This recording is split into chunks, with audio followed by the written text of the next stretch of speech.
Ladies and gentlemen, it is the Punisher on a surprise Saturday podcast. I didn't think that I was really going to be on tonight. I did not think I'd be back quite so soon.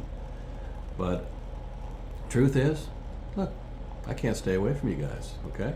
I like to provide great updates, great content, short videos, just to spice up your weekend. We got a little Blanton's here.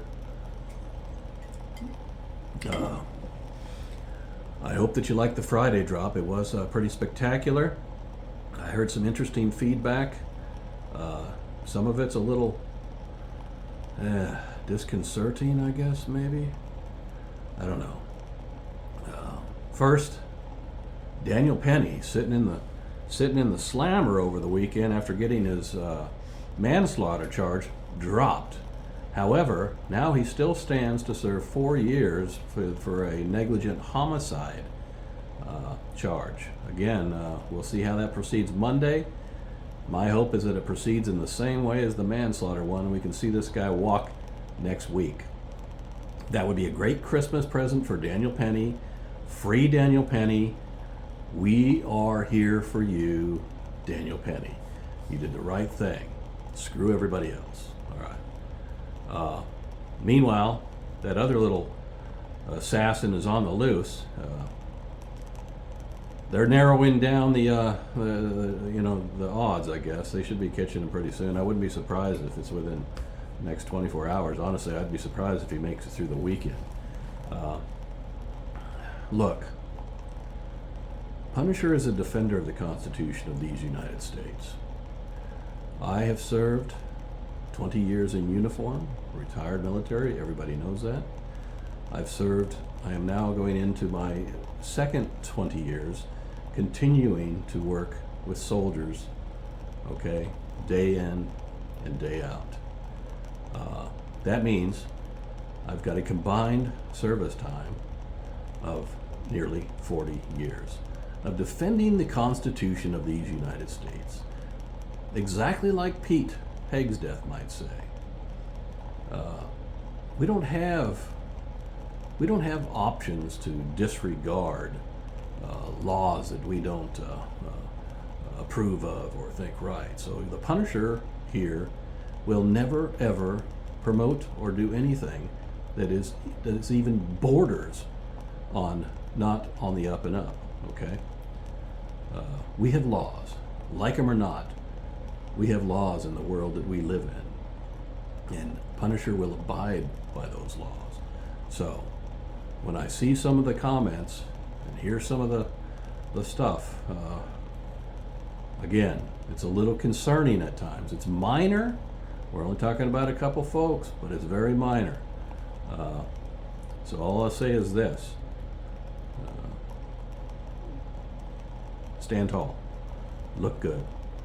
Abide by the rules of law. And when you're doing the right thing, right things get done.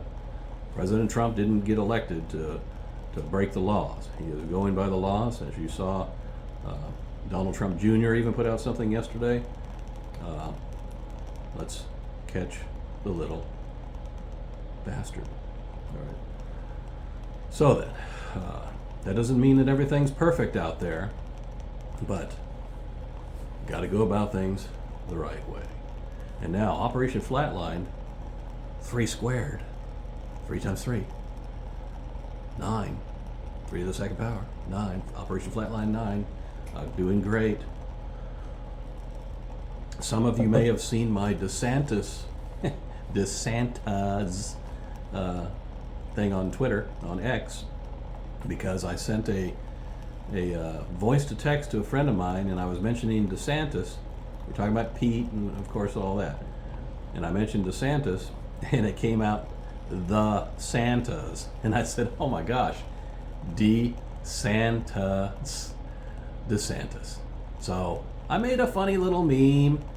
It's primarily would be for my good Florida Patriots, unless, of course, things don't go as planned for Pete, because we know that Governor DeSantis is the backup. But speaking of Pete, I'm all in. We're all in for Pete. Will Kane went to his office and he took a picture of one of his awards. It was an Army Commendation Medal. It was for December 9th, 2005, one day. I commented on that tweet, by the way. That's what they call an impact award. That's when you do something for a single event that is worthy of recognition immediately. So in this case, by the looks of that, it was something he did on a single day. And it turns out he found folks that were associated with Al Qaeda. Okay? So, well earned. When you're getting an impact one, it's typically like that, an ARCOM or something like that, maybe an Army Achievement Medal. You don't get the big ones, of course, unless you, have to go in harm's way in a different way. So, anyway, we are here on this Saturday night. Hope everybody's doing well. That's still lit. And you know it, I know it, the American people know it. Screw James I Bulger. We'll talk to you later. Bye.